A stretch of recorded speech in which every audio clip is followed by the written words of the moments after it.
Greetings and salutations, old gamers and new. I would like to welcome you to my channel. It is called ADHD&D, and I'm Shade, and I'd like to walk you through the greater nuances and fun little things about gaming. What I'd like to do is I'd like to explain it to you as best I can. I want to be doing about 2 episodes a week. One episode will be an informative look at either games, players, dungeon masters, game masters, and different systems you can play in. And the other video will be something light, probably a story about gaming, or a really bad character idea, or a really good character idea if I come up with one. And just, show you the kinds of things that you can do that make pen and paper RPGs so much more different than the normal run-of-the-mill console RPG. Thank you very much for watching, and please like and subscribe. It had to have been late elementary school or early middle school that I started playing Dungeons and Dragons. I started initially with a friend, and we were playing Advanced Dungeons and Dragons, which is 2nd edition, and it has all of the crazy math that some people seem to enjoy, but that I tend to dislike. But I don't know where he got the books, and I don't know what possessed us to start playing, but we both had very creative minds, and we sat down and we started to put together characters. And I'm still not sure what I was expecting, but we sat down and we started to play, and it was one of the most freeing experiences that I'd ever had. And it's been about 20 years at this point, and I still absolutely love playing. It is everything I enjoy about playing games. So you're interested in role-playing. So what does that mean? Pen and paper RPGs have been around for a long time, and they've gone through a lot of iterations. RPGs is short for role-playing games.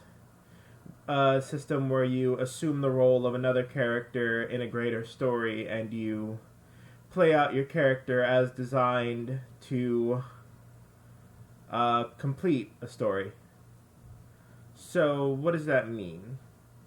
It means that you get together with some friends and you put together characters which may be modern characters like thugs in a gang, or it might be fantasy characters with different races like elves, dwarves, halflings, with different class sets like fighter, wizard, rogue, and you come together to take part in a greater story.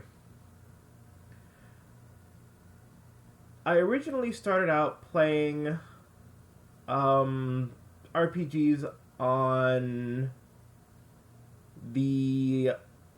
video game consoles. So on the Nintendo, the Super Nintendo.